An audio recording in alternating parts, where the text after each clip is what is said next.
근데 어쩌죠? 말씀하신 이제 그런 데가 네. 되게 분양을 안 해요.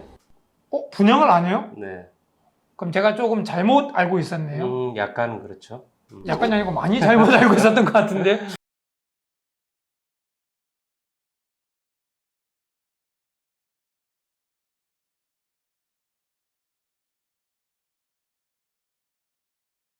안녕하십니까.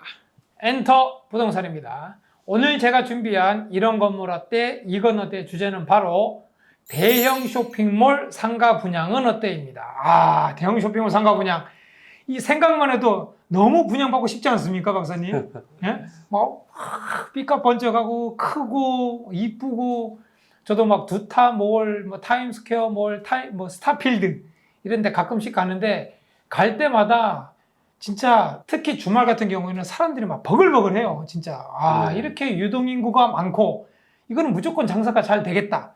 이거는 무조건 투자 가치가 있다. 저는 이제 이런 생각이 들어서 오늘 박사님께 좀 자문을 구해보고자 주제를 좀 선정을 해봤는데, 그럼 첫 번째 질문 한번 들어보도록 하겠습니다.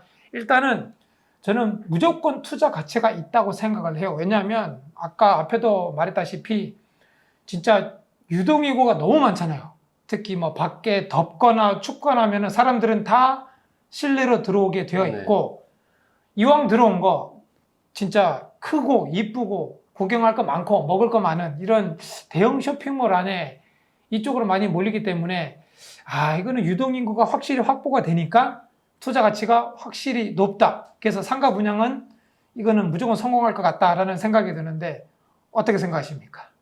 뭐 사람이 몰리는 시설이죠, 그죠? 그렇죠. 대형 쇼핑몰. 네. 근데 어쩌죠? 말씀하신 이제 그런 데가 네. 되게 분양을 안 해요. 분양을 안 해요? 네. 저는 그래도 막 인터넷 검색하고 하면은 어디 뭐 쇼핑몰 올라가니까 상가 분양합니다라고 공고 뜨는 것도 저는 봤는데. 우리가 알고 있는 대형 쇼핑몰 유명한 데 있잖아요. 네네. 예, 대기업 계열의 네네. 그런 쇼핑몰들이나 대부분 잘 되는 쇼핑몰들 보면은 네. 분양이 아니고 임대예요, 임대. 그러면 임대 분양이라고 하죠. 임대 분양이면은 소유권을 넘기는 게 아니고 네. 월세 형태로 이제 가는 거죠. 그럼 예를 들어서 그런 대형 건설사에서 지어서 저한테 임대를 줬어요. 네. 그럼 제가 제 임대를 주는 거예요? 뭐 그런 시스템입니까? 그런 형태도 있지만 네. 그건 이제 전대 형태인데 이제 네. 전대 형태로는 이제 잘 운영을 안 하고 네. 대부분 임차인이 실제 그 물건을 팔거나 서비스를 제공하는 임차인이 들어가 가지고 임대료를 내는 형태 그런 형태가 많고 네.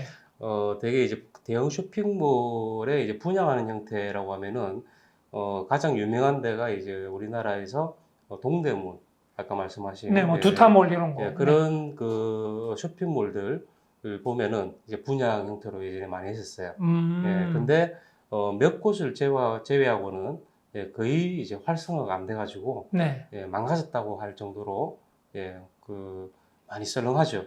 그렇죠. 죽어 있는 건물도 많이 봤죠. 그래서 이제 그런 그 형태가 잘 되는 형태가 있고 안 되는 형태가 있잖아요. 네네. 잘 되는 형태는 지금 대부분이 직영이라고 하죠. 네네. 직영을 하고 있고 임대를 자체에서 주고 있고요. 백화점처럼. 네네.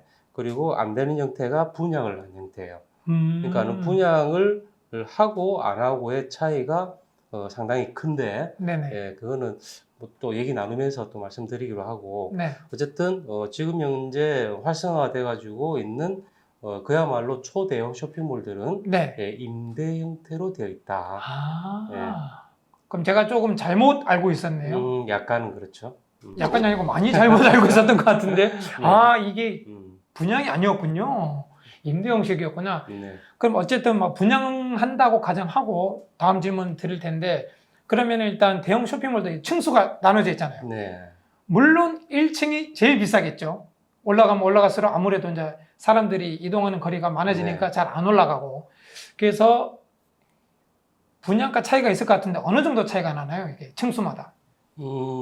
분양을 했든 안 했든 가격의 차이라고 보면은 1층을 100이라고 봤을 때 2층은 거의 한 절반 정도 돼요. 확 떨어지네요.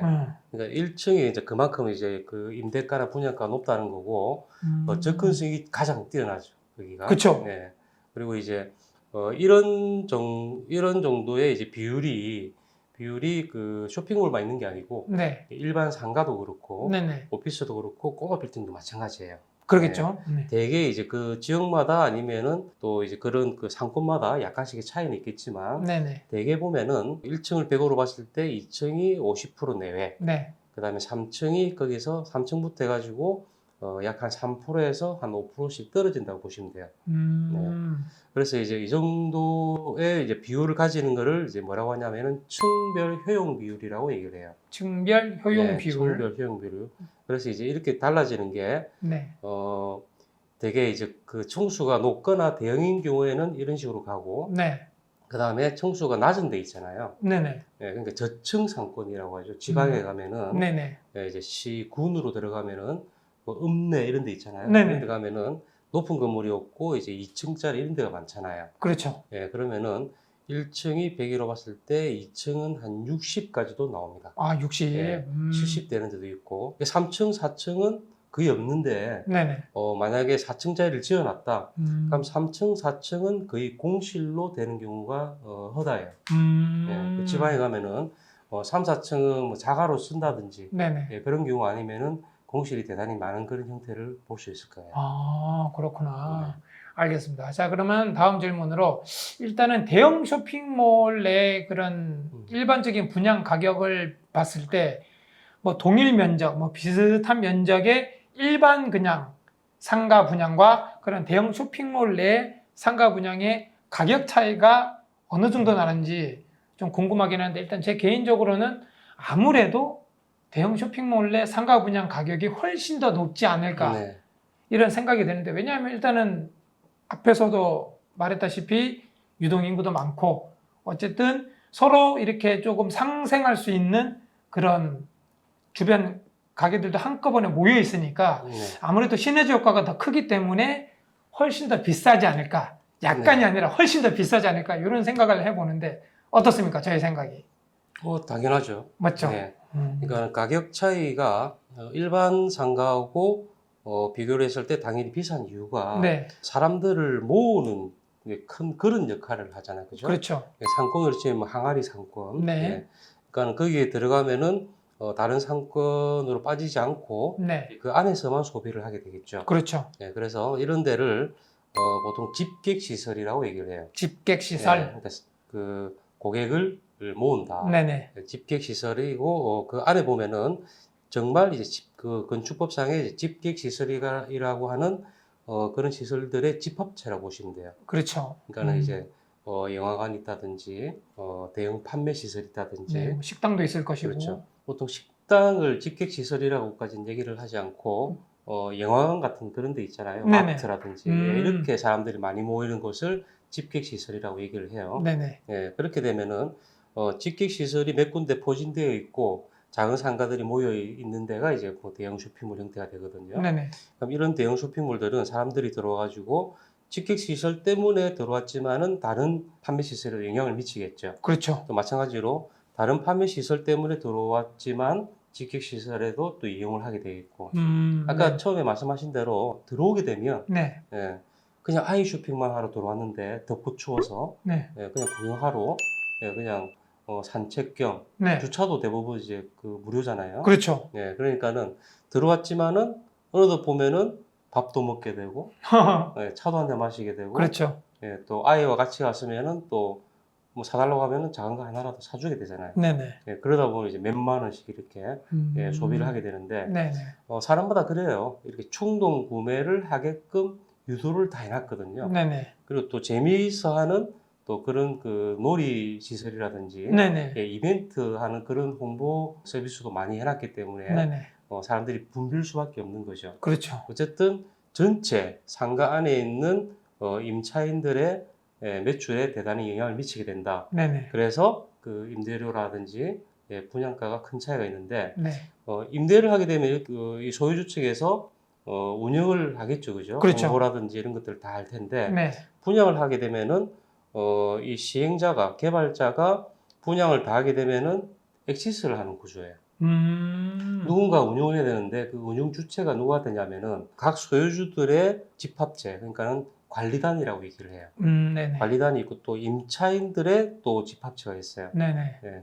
그러면 이 두 집합체 간의 어떤 운영 관련된 그런 프로그램이 없다라고 하면은 그냥 오픈해 놓고 다른 뭐 이벤트라든지 이런 게 없이 영업만 하게 되는 격이죠.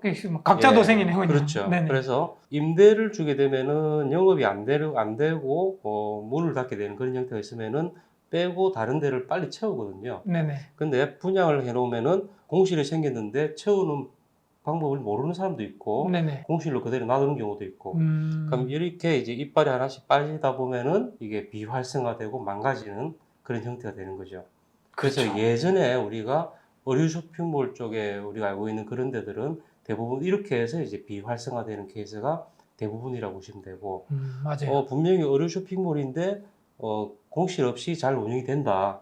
그럼 10중 8구 소유주가 한 명이라고 이제 해도 과언이 아닐 정도로 네네. 그렇게 볼 수가 있습니다. 아, 그렇구나. 네. 어쨌든 일단은 대형 쇼핑몰 내 상가 분양에 대해서 좀 관심이 있어하는 분들을 위해서 이게 준비한 영상인데 생각 외로 대형 쇼핑몰은 상가 분양을 하지 않고 임대 형식으로 한다. 네. 네, 이런 게 오늘 조금 가장 중요한 중점이 아닌가 이런 생각이 듭니다.